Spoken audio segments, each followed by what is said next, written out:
Good evening. The time is now 7:30, so I will call the public hearing and regular business meeting of the Mayor and Council for the City of Snellville, Georgia, Monday, January 13th, 2025 to order. We do have a quorum. All our members are present, hobbling around as much as they are. We'll start tonight with the invocation to be given by former council member Bobby Howard.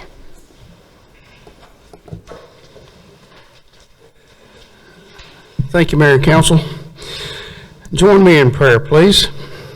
Heavenly Father, we come before you today with gratitude for the blessings you have bestowed upon our community and this city we call home. We ask for your guidance and wisdom as we gather to serve the people of Snellville, seeking to make decisions that promote unity, prosperity, and the common good. Tonight, we also pause to honor John McAloon for his exceptional contributions to our city. May his dedication and service inspire us all to live with purpose and care for one another. Bless him and his family, and may his legacy continue to shine as an example of true leadership and compassion. Lord, be present with this meeting. Help us act with humility, integrity, and respect for all. May our discussions and decisions reflect your will in bringing peace and progress to our community. It's in your holy name we pray. And everyone said, amen. Thank you, Bobby. And tonight we have a big group of PAC 526 Cub Scouts who have volunteered to lead us in the pledge. So if you'd like to come forward.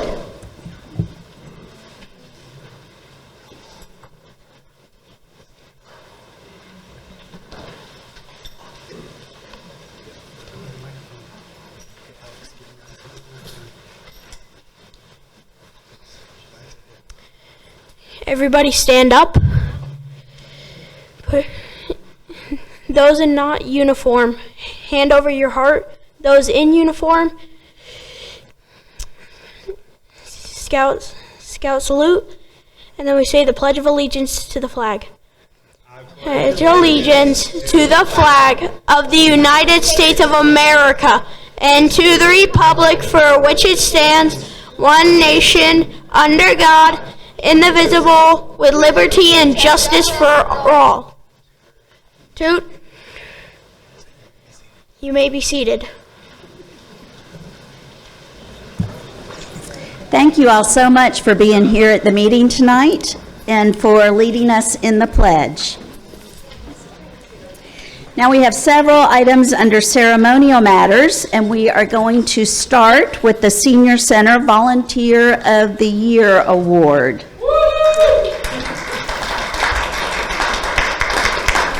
This year's winner of the award is Mrs. Pernissa Perkins. Pernissa was born and raised in Chicago, Illinois. She has lived with her family in Georgia for over 30 years. She is a nurse who specialized in neonatal care and worked at Eastside Hospital, where she received the Daisy Award.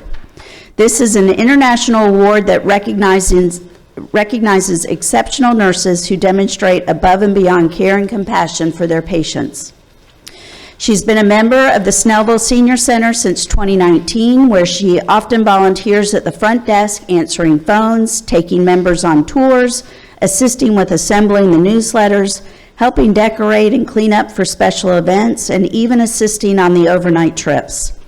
She has also become one of the regular coordinators for the monthly bingo at the center, making sure that the setup and snack preparations are all handled. There's no doubt that she truly enjoys volunteering and helping in any capacity.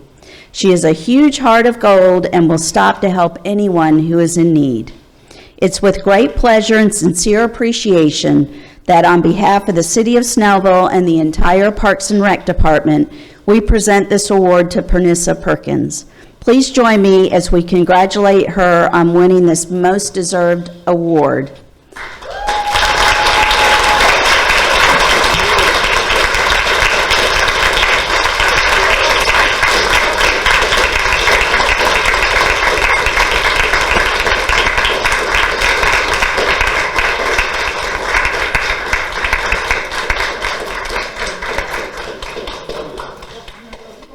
Slide over this way, please. Slide over this way. How am I gonna take the picture if I'm in the line? All right, look this way. I see you, Todd and Carrie. All right, you want to get in there? All right.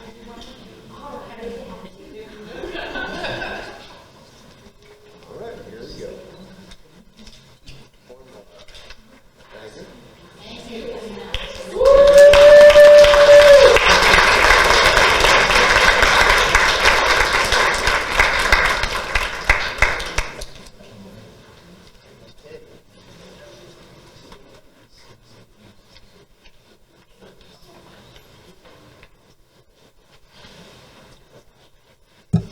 It's a small world. Our sons went to school together.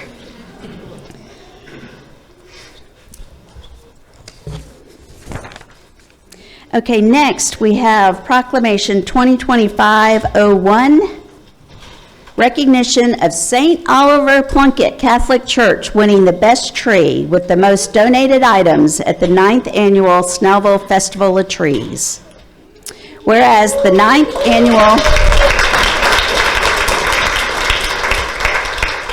Annual Festival of Trees was created by Experience Snellville to allow business owners, churches, schools, and residents the opportunity to showcase their Christmas trees in Snellville City Hall while helping the community give hunger the boot. And whereas all non-perishable food items, toiletries, toys, and monetary donations were accepted and placed under the tree of choice, with each item registering as a vote. All non-perishable items were donated to the Southeast Gwinnett Cooperative Ministry, and all toys were donated to Toys for Tots. And whereas 14 entries displayed trees throughout the halls of City Hall with a combined effort of 9,928 donations in a 4-week period. St. Oliver Plunkett Catholic Church, base, you had to put this word in here, ecclesial communities for St. Oliver's tree received 5,124 votes, receiving the award for best tree. And whereas the St. Oliver Plunkett Catholic Church parishioners donated generously with a spirit of giving back to the community, green Advent bags filled the halls of City Hall on a regular basis throughout the 9th Annual Festival of Trees. Therefore, I, Barbara Bender, Mayor of the City of Snellville, Georgia, where everybody's proud to be somebody, do hereby join with our City Council, Experience Snellville, and the citizens of Snellville to recognize the faithful servants of St. Oliver Plunkett Catholic Church who are called to action by faithful giving and joyful witness to the community for their outstanding support in the 9th Annual Snellville Festival of Trees, proclaimed this 13th day of January 2025. So I know we've got some St. Oliver people, if you'll come forward.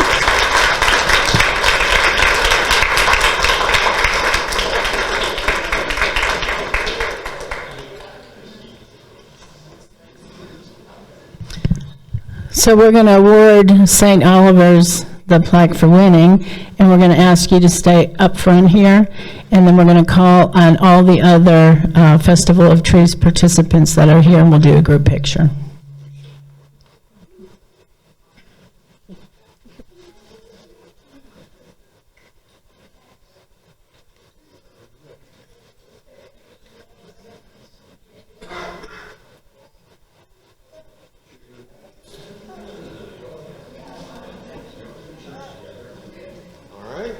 Everybody ready?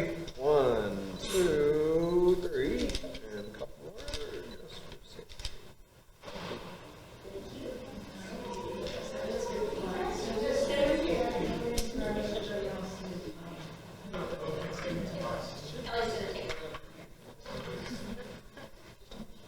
Okay, so we have Boy Scout Pack 526, so if you will all step forward.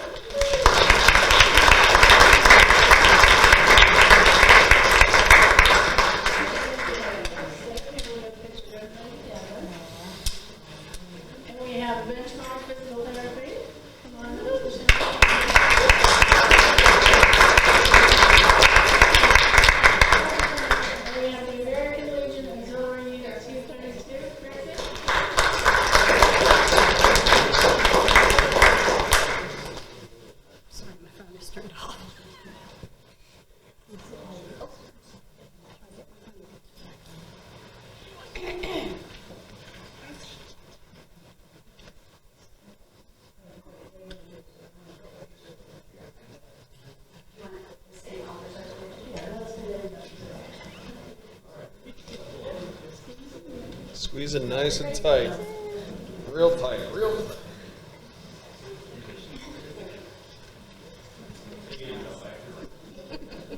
All right, look this way for 1 second.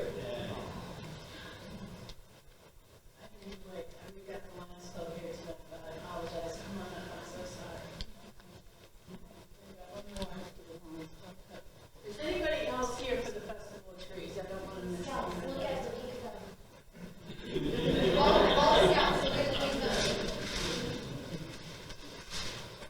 All right, then look at me.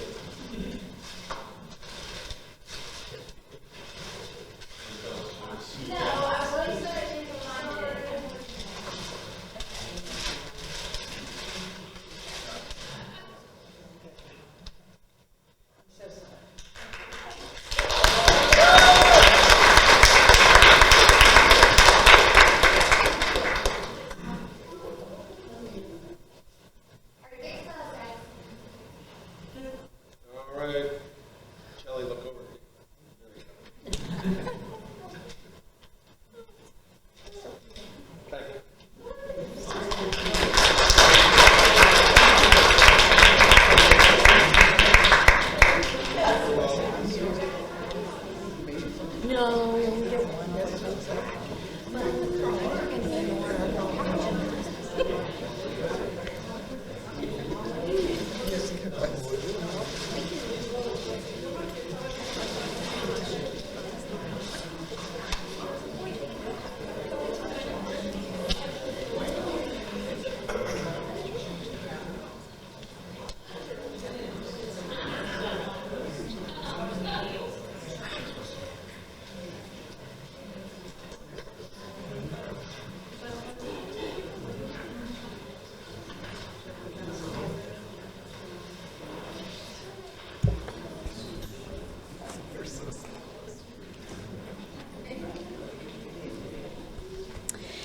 And now we have a very special proclamation, 2025-02, honoring John McAloon.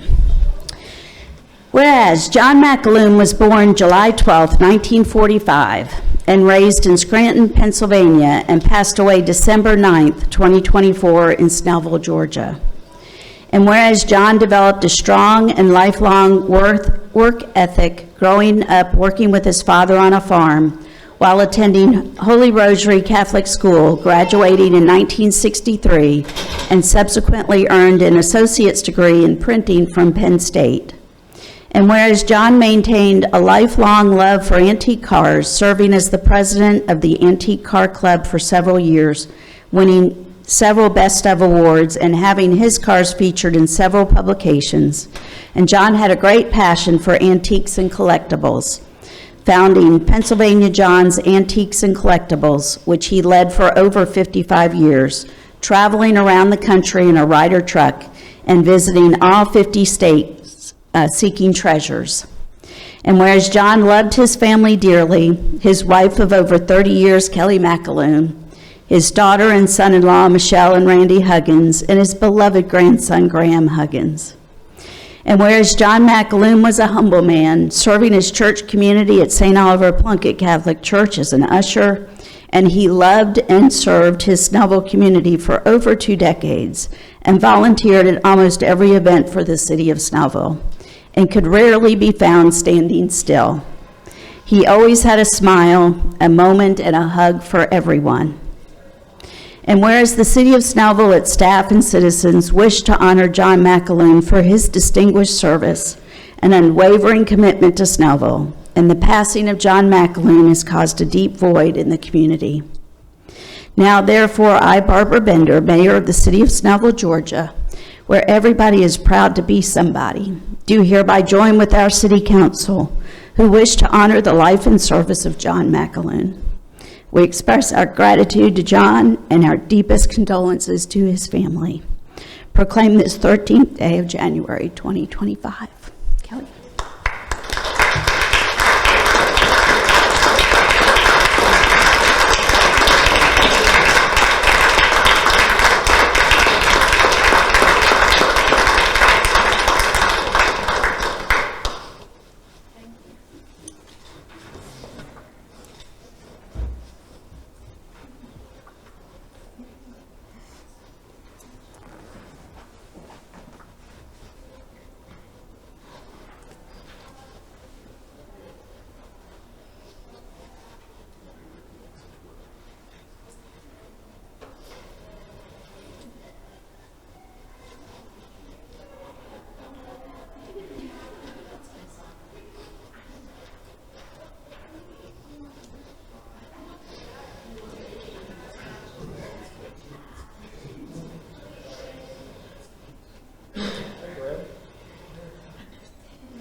think it would have been wonderful to honor John in life, but I don't know that he would have stood for something like this. Okay, now we'll move on to the minutes. Is there a motion?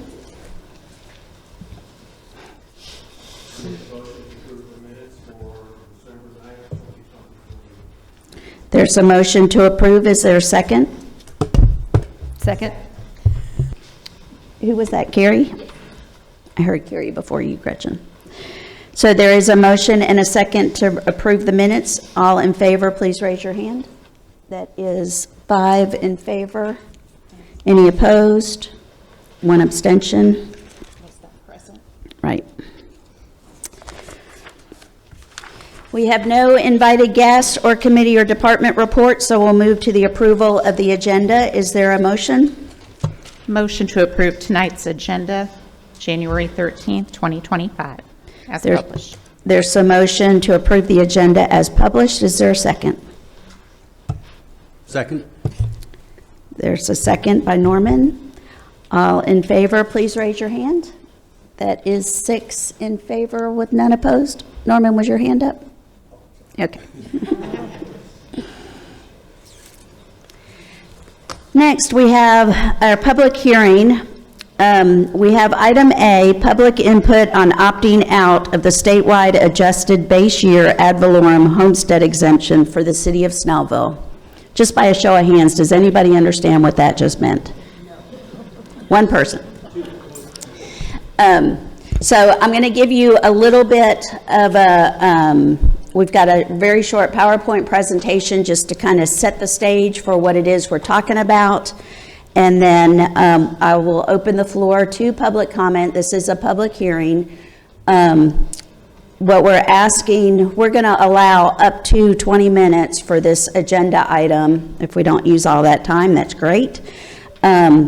Anyone can come up and voice your opinion, whether you support us to stay in or to opt out, and I'll explain what that means in a moment. And any person that wants to come up to speak, you'll be given 2 minutes to state your case. I don't know how many people might speak. We are also holding 2 other forums. The next one, this will come up in the presentation as well, which will be January the 30th. It's a Thursday night, and it will be more of a town hall type format with more ability to have some more pro and con kind of discussions and back and forth debates on this. Right now, the city has not made a decision, and so we wanted to go ahead and have the public hearings and let the public let us know how they feel about it once we've provided a little more information.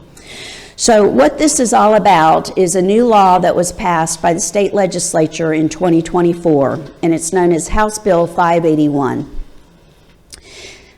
The legislation required a statewide referendum, which this was on the ballots that you voted on in November, and it did pass on that referendum roughly by 60 to 65% majority. What the bill does is it enacts a statewide floating homestead exemption. What that means is when on your property taxes, so we're talking about real estate taxes, if you are the owner occupying your home, you're allowed a homestead exemption. So what that homestead exemption does, there's a value that's placed for that homestead exemption. When the county values your property at whatever the market value is, they deduct that homestead exemption amount, so it reduces your taxes. And then you pay tax, or that millage rate is calculated on that reduced value, okay? What happens, and I know all of you understand this, every so many years, the county will revalue or reassess the value of your property. And sometimes we see some wild valuations. I know my house went up over $100,000 this year in the assessment. Now, so what this House bill does is for any city that opts in, meaning that you're going to accept the state floating homestead exemption, then for homesteaded properties, your valuation cannot go up more than the consumer price index that's selected by the Georgia Department of Revenue. So it's tied to inflation. What this does for homeowners is it reduces that amount of increase that can happen at any one time. It caps it at typically, we call it 3% because that's typically around where the CPI index is, but it could be 5%, it could be 2%, it just depends on how the inflation rate is calculated. So it caps the amount that your property can be valued every year, okay? This is all a great deal for homesteaded properties. So if you are the owner and the occupier of your property, great deal for you. The value of the home would reset only upon sale of the house. So if somebody's been in that house for 20 years and their homestead exemption is, or their valuation is, say $200,000, and it hasn't gone up much more than that, then if that home sells for $400 at that point, then the new owners take it at the assessed value at $400. So it resets when the house sells. How am I doing? Am I hitting all the points? Because I'm not really paying attention to my PowerPoint here. Okay. From the difficulty with this bill and with allowing the homestead exemption is the effect that it will have on the city or the county's budget going forward in the future. It also is going to put more pressure on rental properties and commercial properties as well. If you're a property owner that owns land and it's unimproved land and it's not your home, then it will also put additional pressure on those properties as well, and this is why. When the city sets their budget every year, we look at what the property tax revenue is going to generate. And we do that based off the county digest, and that digest is everybody's property values, okay? And we calculate that out, we know what the property values are, and then we're able to decide what the millage rate needs to be to calculate the city tax amount, okay? And that helps us set our revenues for the city budget. When we have a large portion of properties that are now not ever going to increase in value or not increase in value at the same rate that it's been in the past, then that will dampen, it will have a negative effect or a calming effect on the amount of property tax revenues that the cities will generate. Okay, so it's going to affect us, and that effect is going to compound over the years because these properties are not going to have those same valuation increases in those periods. So just looking back from 2016 to 2024, in that time period, the assessed value for residential real property increased 150%. Okay? During that same period, the median value increased by an average of 9% per year. The consumer price index from 2016 to 2018 averaged about a 3% growth. Okay? So you're talking about a substantial reduction in the amount of the increase in property taxes. Okay, and the cities would, and the county, this is not just city, but the cities and the county will get increased taxes even if we didn't increase the millage rate because the valuations were going up. Is everybody kind of with me so far? I think, next slide. So this is an example, we ran an example using an actual house with the property tax values. And this house, if you look at the top part of this chart, you'll see in 2021, the property value was determined to be $300,500. In 2024, it jumped to 142,000. In that short time frame, and actually most of this all occurred in one time period, in 1 year, it went up $142,000. Okay? So you can see in the last column the total amount owed. The taxes on this house went from $469 to $696. So it was a 227% increase in taxes. Okay? The second part of this chart shows that using a 3% inflation rate every year, that this property after in that 3-year period would now be valued at $327,000 versus the $440,000. And the taxes amount due would be $512 versus $696. So you can see the positive effect this has for residential property owners. Okay? If I just roughly, the difference in the tax amount for this homeowner would be $184 in that 2024 year. Okay? If I just roughly, and this really wouldn't pan out at all if we actually were doing calculations, but if we said we had 3,000 properties in the city that were homesteaded properties, and I believe it's probably more than that, maybe, but $184 savings on this one house times 3,000 properties is $550,000. So what that means is that's $550,000 out of the city budget that we don't have to use to provide services to these same homeowners. Okay? So over a period of time, what will end up happening is that the city will have to then start increasing the millage rate to help compensate for this lack of growth in the digest. Okay?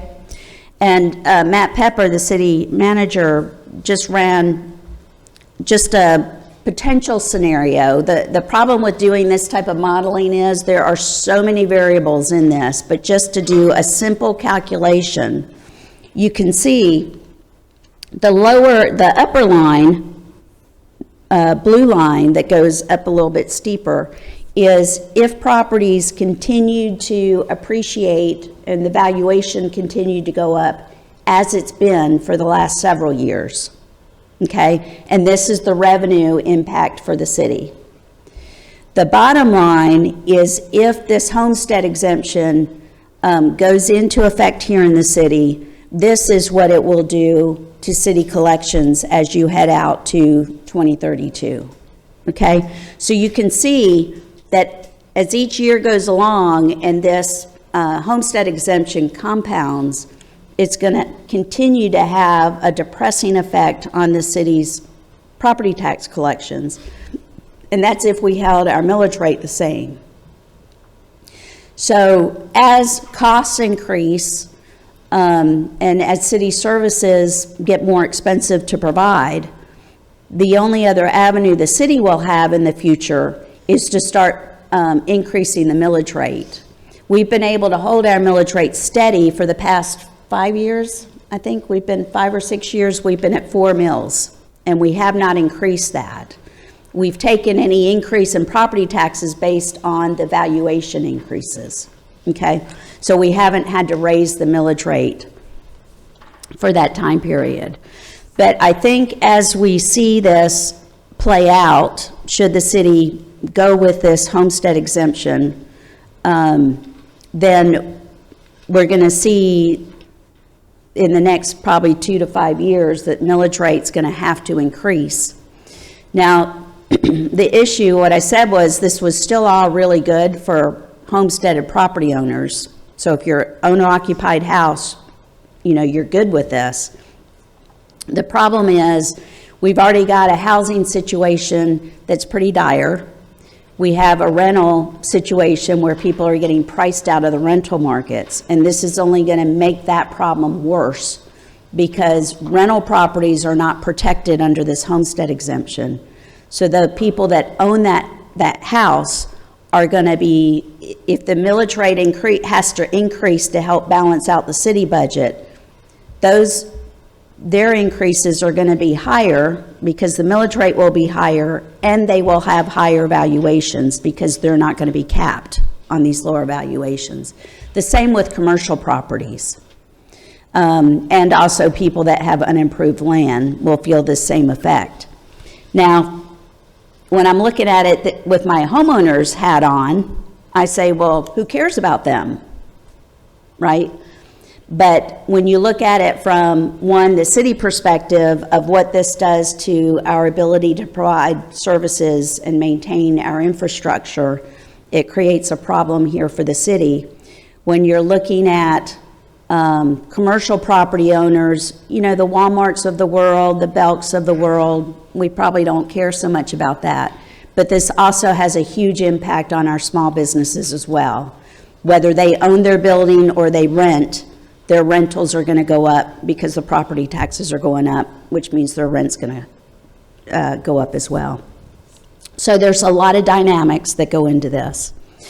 The other part of the bill that we didn't really cover in the PowerPoint here is that the state gave the municipalities and the county, it has to be driven by the county level, they gave the ability to pass what they call a FLOST, which is another special purpose local option sales tax that can be used solely to help fill the deficit, okay, of this funding gap.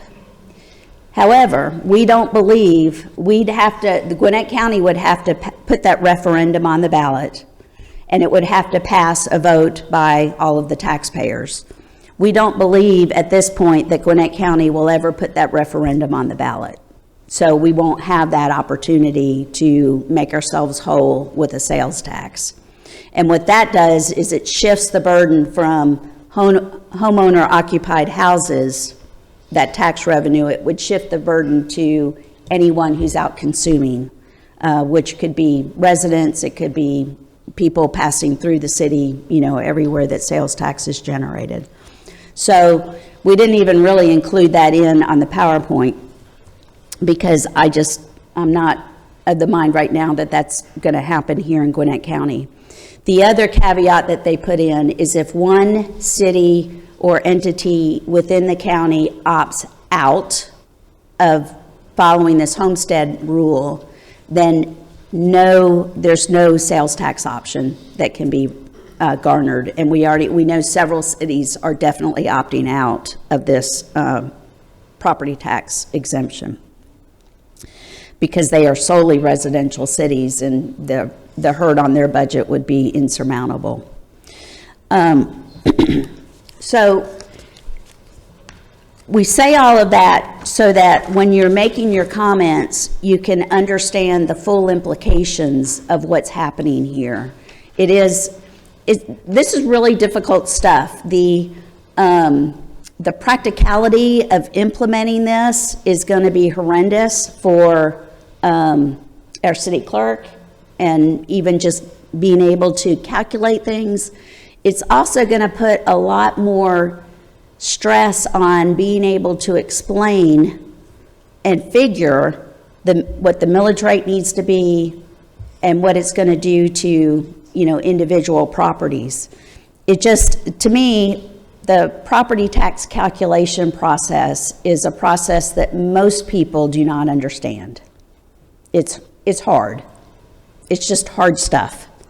And when we throw in these types of dynamics, it just makes it that much harder. And were we to get the sales tax, that would help.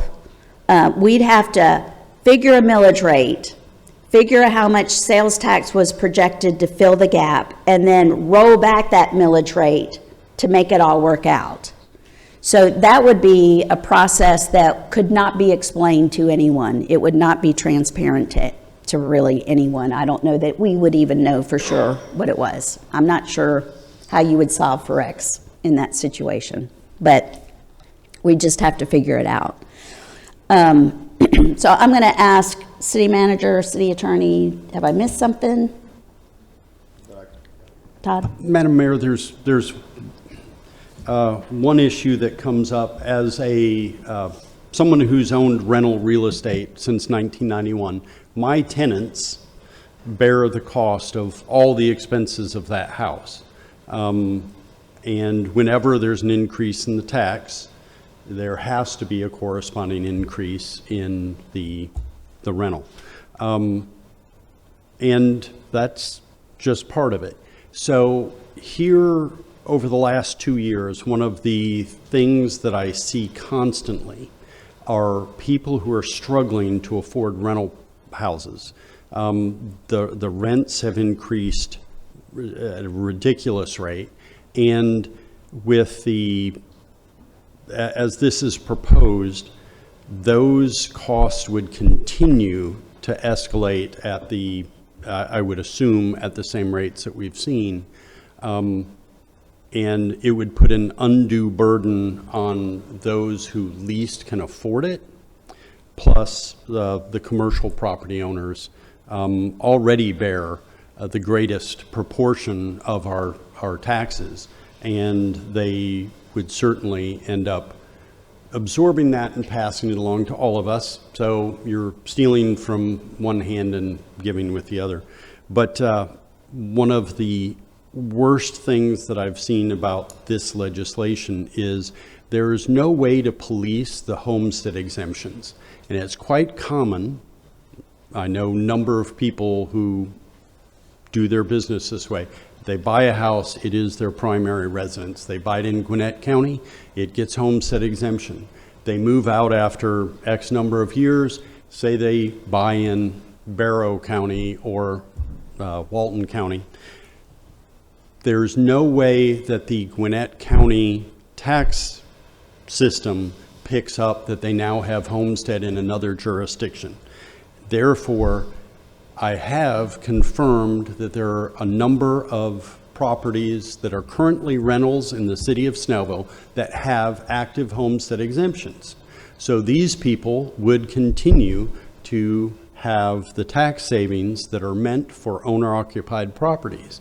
And since there's no mechanism broadly to police that and enforce it, this would even further create a disparity. And I think the thought process behind this is great. The implementation leaves a lot to be desired. I'm not saying I wouldn't vote in favor of it. I just, we felt that it was important because the deadlines that the state legislation put before us, we had to make a decision in December about what we were going to do, and we hadn't even had the time to really look at the totality of how this will affect the city, and we're still working on that. So that's why we're having the hearing process. That's why we're hoping to get input from our residents. Thanks for bearing with us, and just keep in mind that the mayor is a CPA. If anybody should understand this, she should, and it's tough. Madam Mayor, one thing I just thought of, this is also an all or nothing thing, one shot at the apple, so to speak. You're either in or you're out by March 1st of this year, forever and ever. So I just want to, it's not something that can be revisited next year or anything like that, so. And that's a very important point. And as Todd said, I want to reiterate, I think I said it at the beginning, but I want to reiterate, we have not made a decision. We are not for sure opting in, and we're not for sure opting out. But in order to do the 3 public hearings that were required, should we want to opt out, we had to start advertising December 30th. So we just decided, let's just have the public hearings, we'll see what everybody says, and then we will be able to move forward with that decision. So if you're going to come up and make comments, please don't assume that we're going one way or the other at this point. We truly are just looking for information. So with that, I'm going to open the floor to public comment. I ask you, and we don't have tons of people in the room, so we'll go ahead and expand it. If you can take 3 to 4 minutes to explain your point. I'm going to ask first for people who are in favor of us opting out So for us to not participate in this homestead exemption cap, if you are in that camp, if you will please come forward, state your name and address for the record, and you've got 4 minutes to let us know your points. Jerry Oberholzer, 1855 Pennystone Way. I would highly recommend you opt out of this. I believe, again, the General Assembly has decided they want to get involved in local government. And as you know, is my record, I believe local government is where the work of government should be. And I just think this is, at first I thought this was great because I thought we were finally going to get what we always want, which is a municipal option sales tax, which the city of Atlanta has, which we would with the tax base we have in here, we could eliminate property taxes. But again, the General Assembly won't give us that. I ask you to vote no, let's opt out of this thing and let the General Assembly stay out of it. You all were elected to do the job, to determine the budgets, to raise our taxes or whatever based on our needs. So again, I'm in the camp of no. Thank you very much. Thank you. Betty Ann Cuman, 2155 Woodbury Run Drive. I actually went on the Georgia Municipal Association website, read all the gobbledygook, and while You're a good woman. while I, like most homeowners, would like a decrease, it makes absolutely no sense. I'm in favor of the opt-out because there is no way that with administrative, accounting, personnel, additional costs, that this bill is going to decrease the cost for anybody. It's going to increase costs for the city, and eventually who has to pay that? It's the homeowners. Also, it makes no sense to me that we as Snellville can opt out, but Gwinnett County can decide to not opt out. So then you've got two separate values for your home depending on for the city taxes and the county. The whole thing is a nightmare. Thank you. Thank you. Anyone else who may be in favor of us opting out?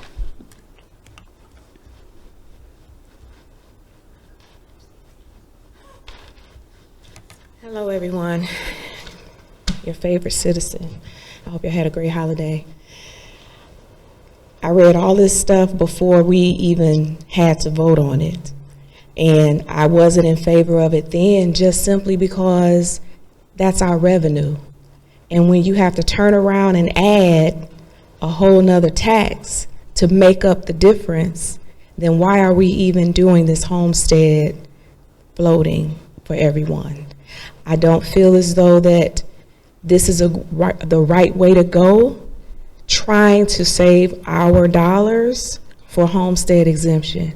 And like you said, with rental properties, people are already gouging our citizens with enormous rental rates, $2,000 for 400 square feet and all this other stuff. It's ridiculous. So we do have a housing crisis, and we're not going to solve it by taking revenue from our city. We need to make sure we hold on to that revenue and not say, you're going to get an exemption over here on the left, rah, rah, rah, but we're going to tax the stew out of you later over here. That's what I'm hearing. Mm-hmm. So I want to say no.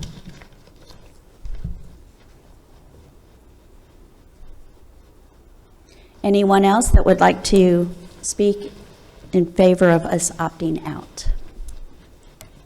Hello, my name is Olivia Price. I am a Georgia realtor. I sat on numerous real estate boards here in Gwinnett County, and I'm also a small business owner here in Snellville. So I am choosing, or at least requesting, that we opt out. I have been serving in this area for many years, and I have seen over the years the struggle of what people are going through just trying to purchase within Snellville. And I do feel as though with this increase, it is going to give a lot of our home buyers a downfall. And with the way that home ownership is going, it is a situation where a lot of us are turning into renters. So to preserve the home ownership dream, I do feel as though opting out is our best choice for us citizens and small business owners as well, like myself as a realtor. Thank you.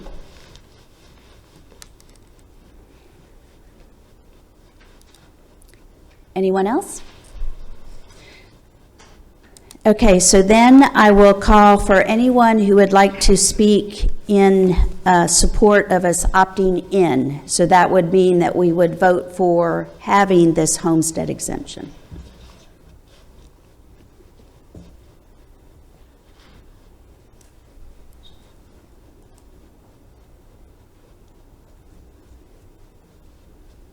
Okay, well, seeing none then, I will close the public comment. I do truly appreciate those of you who have come up to speak on this. And I would also like to reiterate that we will, if you could, Erica, put that slide back up with the other meetings. We will be having another meeting on January the 30th for anyone who would like to come out. And again, that one is not within a city council meeting, so we plan to run that one a little bit more of a town hall style, and there can be a little more give and take with discussion and comments. And then we'll also hold a third meeting on Monday, February the 10th at 6:30. Is that right? Or is that a council meeting? So that should be 7:30? We'll take a look at that again. Okay. Make sure it's right. We'll check that. Watch that date. It's 6:30? It is 6:30. Okay, so the meeting for this, I'm sorry for the confusion. The meeting for this public hearing will be at 6:30 before the city council meeting. But in the meantime as well, anyone who has a chance to go look at some information, the Georgia Municipal Association website does have information on this, and I'm sure if you Google it, there will be some articles, pros and cons on this as well. Feel free to email us, give us a call, let us know what your views are, because we truly do need that feedback. Honestly, I'm a little surprised tonight with all of the comments being to opt out. So that's good. I'm glad to hear that people are researching this and thinking it through. So feel free to provide any more comments to us. We would greatly appreciate it.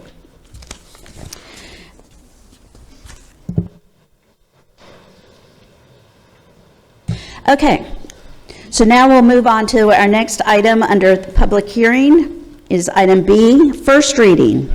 RZ 24-05, SUP 24-03, RZ 24-06. Consideration and action on applications by Parkland Communities, Inc., the applicant, and Snellville Community Church, Inc., the property owner, requesting A, to amend the official zoning map from CI Civic Institutional District and TCR Town Center Residential District to TCR Town Center Residential District. B, a special use permit.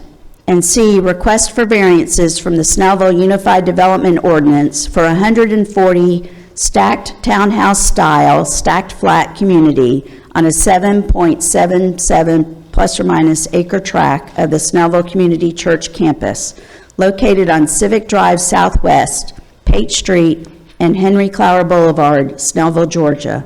Tax parcels 5026-051-177 and 5027-107.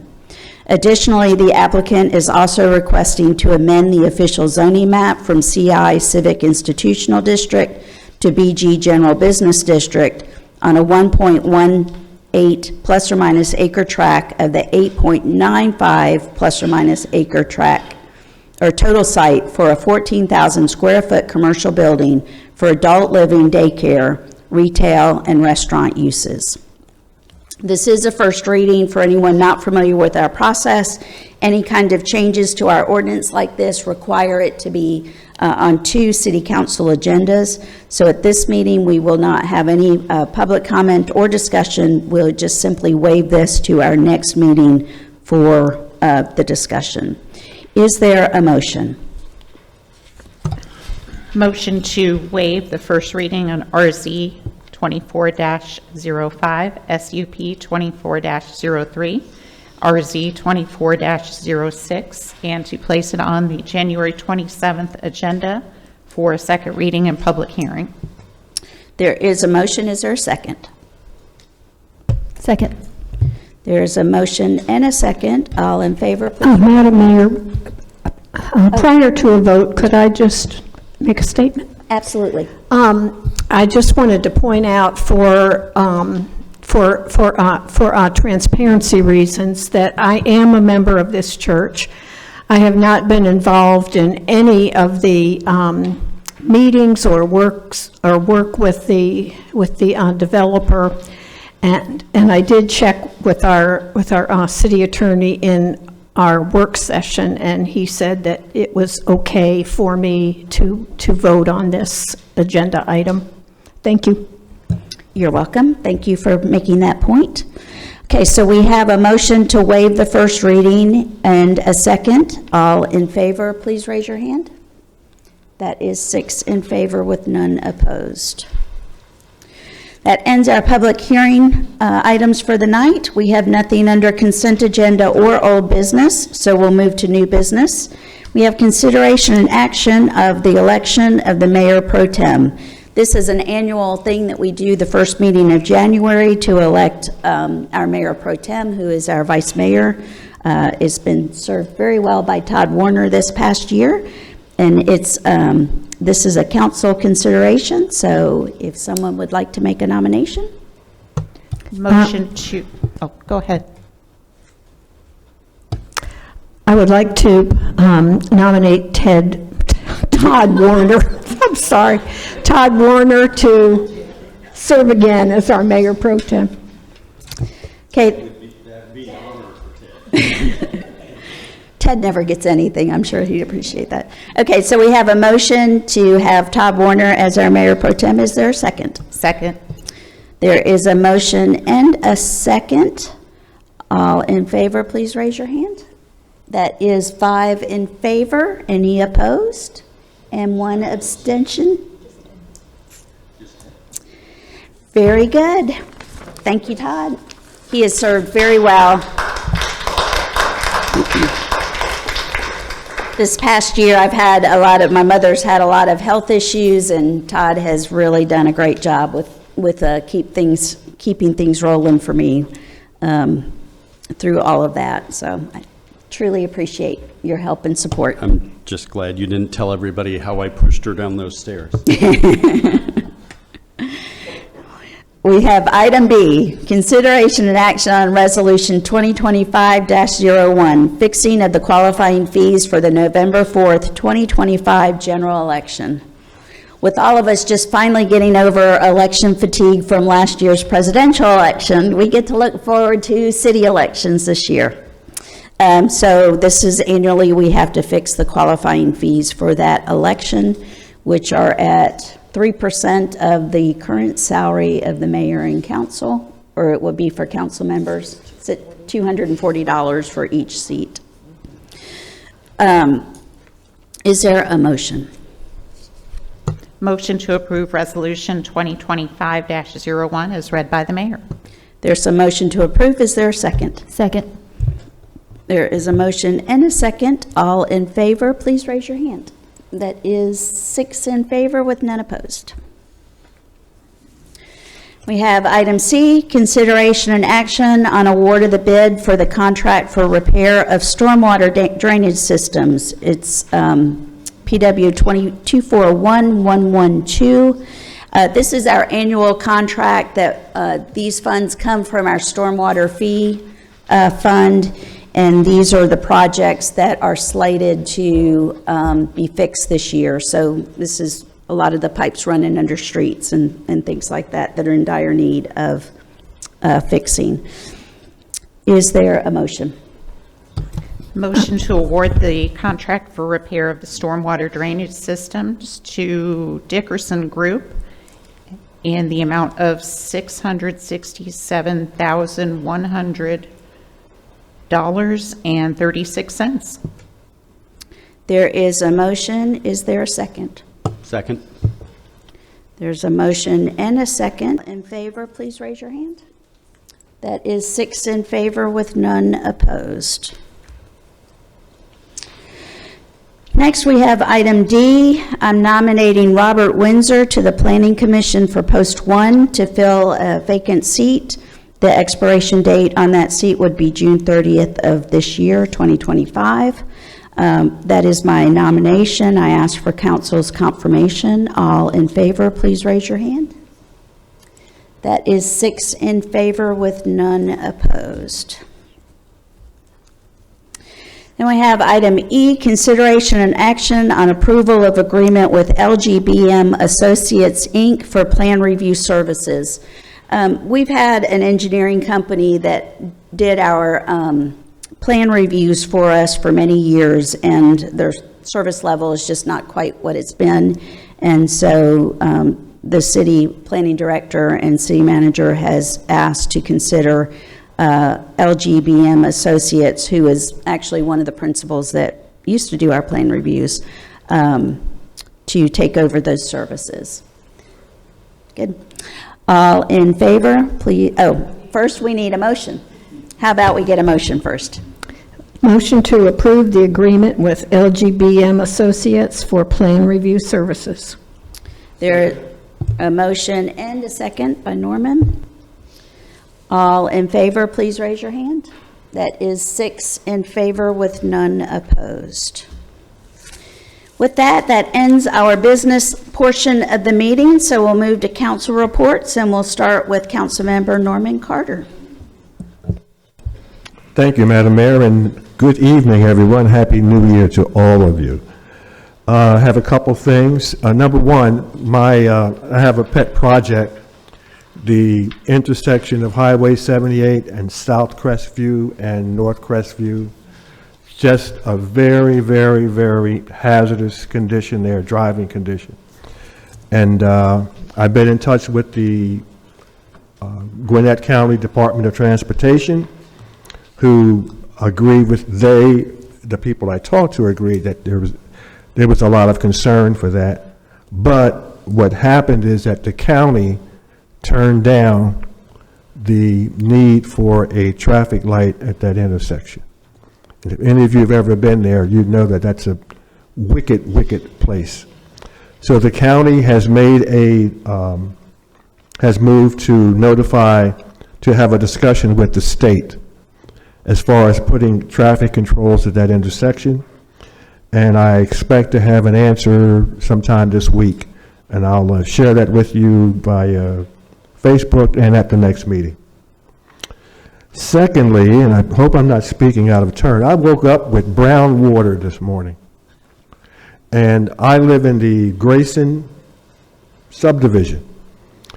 And that subdivision is probably at most about 25 years old.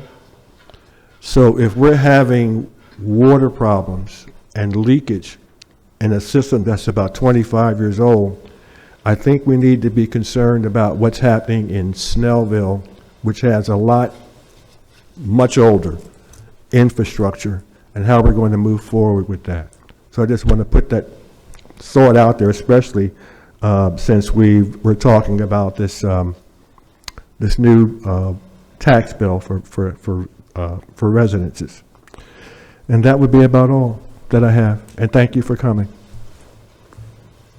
Thank you, Norman, and we'll move to Councilmember Hetherington. Thank y'all for coming out tonight, and thank you everyone who spoke about the homestead exemption.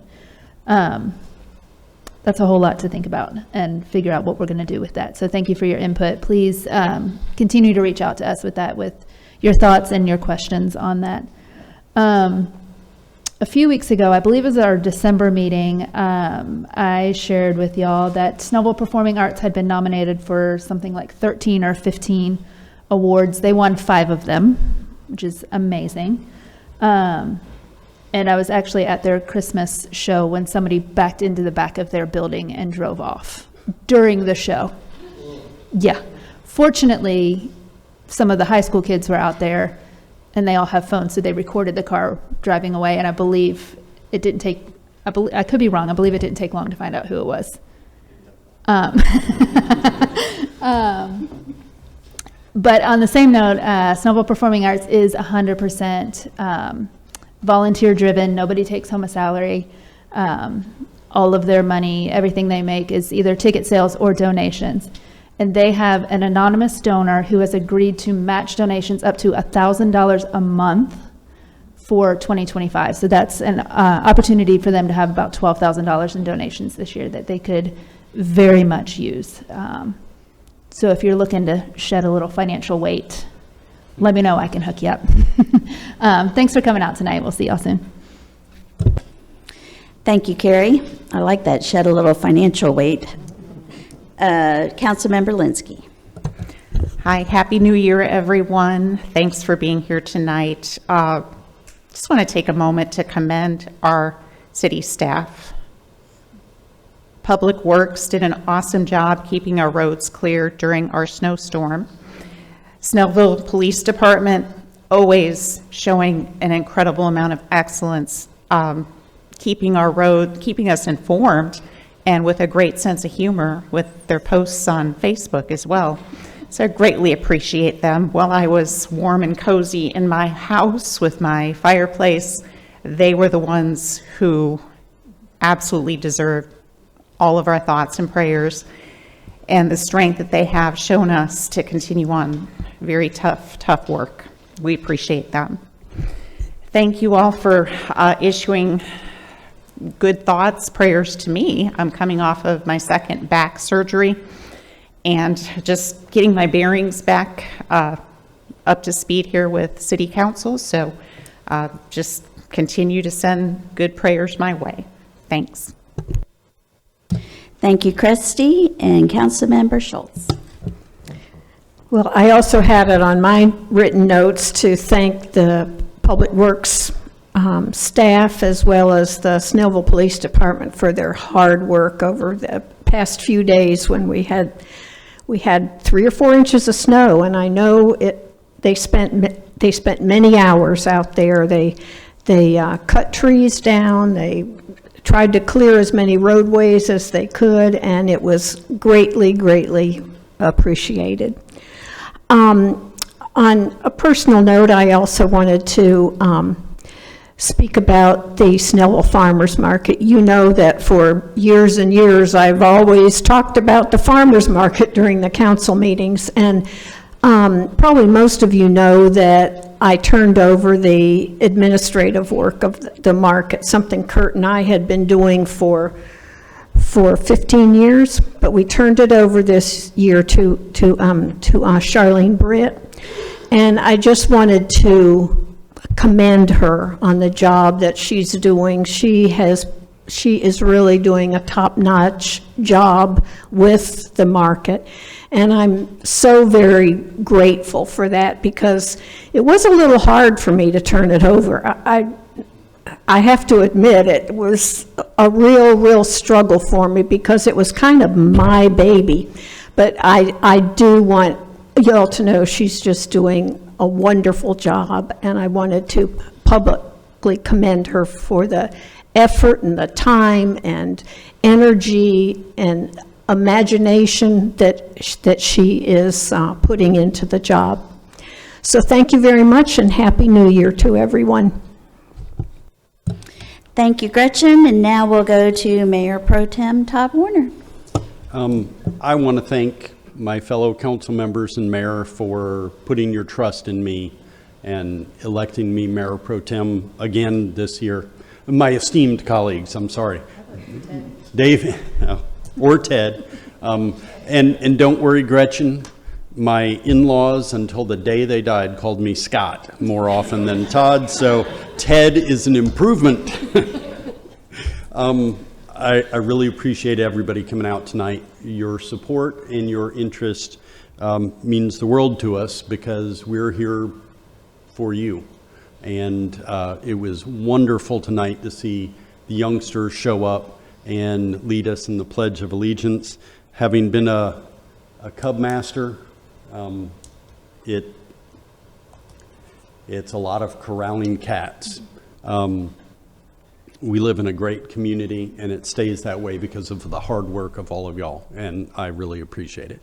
Happy New Year. I am so glad December is gone. Love Christmas, but that was a rough month. Look forward to doing the hard work. January is always very busy for mayor and council. We've got a lot of heavy lifting to do. We're going to be at a lot of meetings, and we enjoy every bit of it, and it's an honor to serve you. Thank you. Have a good night.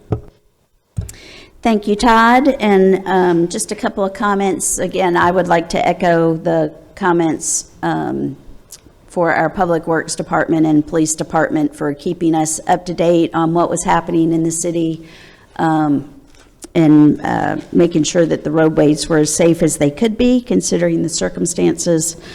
And I'm glad the PD had a little bit of break to have a nice, good snowball battle with the fire department. It made for some good watching on Facebook. It's always good when you can find a little joy in your job. As Todd alluded to, we do have a lot of meetings coming up with the city. We've got our department directors will be providing the city council with updates on what's happened in their departments and what their asks are for budgets this year. And then we have our city council retreat scheduled for February the 8th, which is always a great day for us to be able to really get into some hard topics and have some good discussion and set our goals and vision for the next year.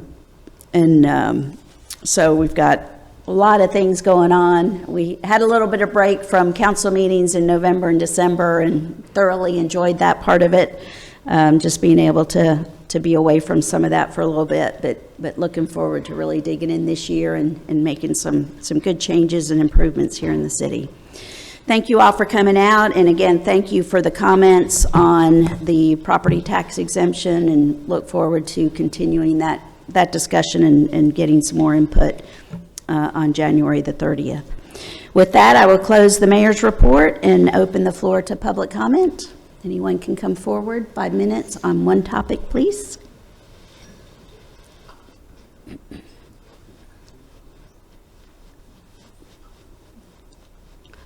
Rose Purdy, 2270 Burlington Lane, Snellville, Georgia.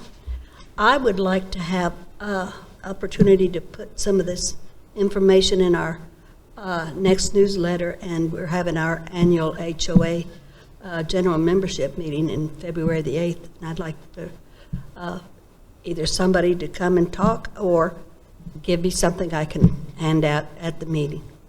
Thank you. Perfect.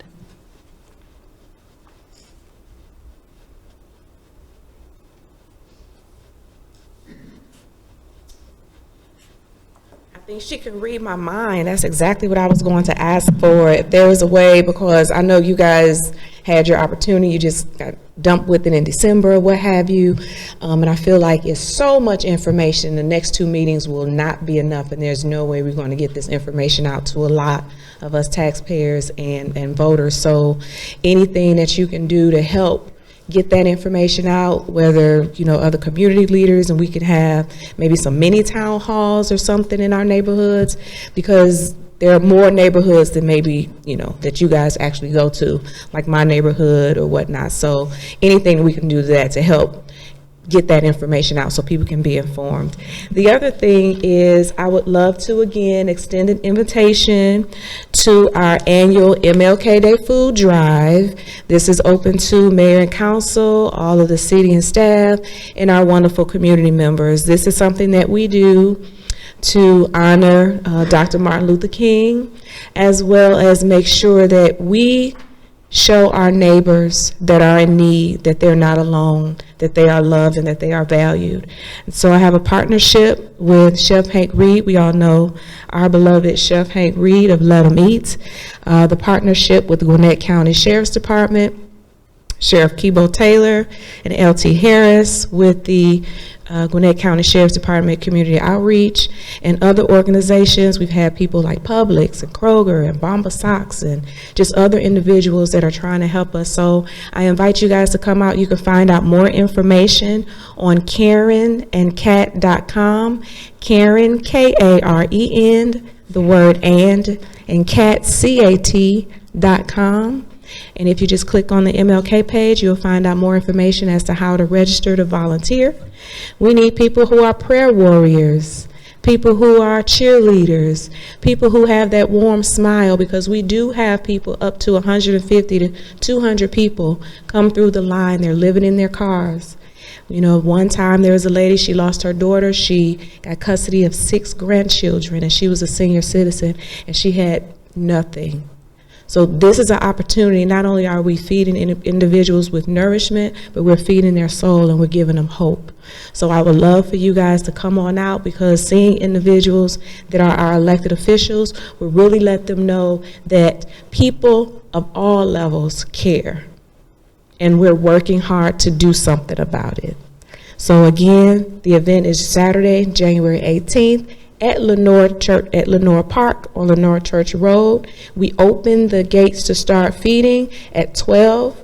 It's a drive-through, and then volunteers come out at 10:30. But again, to get more information, KarenandKat.com. That's KarenandKat.com. Thank you so much, and I hope to see you guys there. If not, maybe the MLK Day Parade on Monday. Thank you. Anyone else?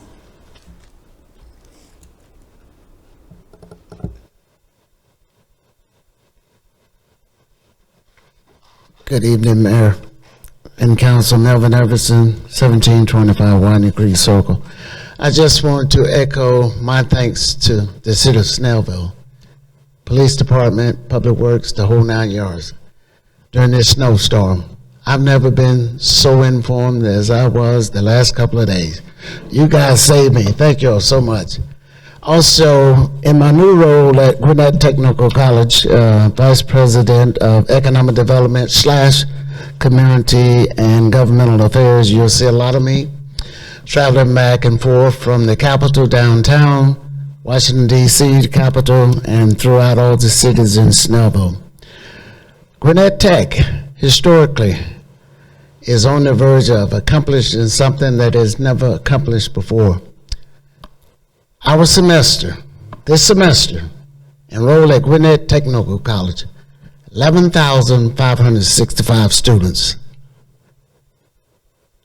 38% increase in enrollment, because people have begun to realize, and I talk to CEOs every single day, I'm looking for a certified individual with that skill set that I can gainfully get to me and be gainfully employed, making a good salary. So stay tuned for a big announcement that's coming this month with our automotive technician program at Gwinnett Technical College. You know, we had Mercedes-Benz came on board, Ford Asset Training came on board, and we just landed another one that the commissioner will be on campus this month to announce that one, and it's mega. As I say, it's going to be big. So thank y'all so much, and thank y'all for what you do.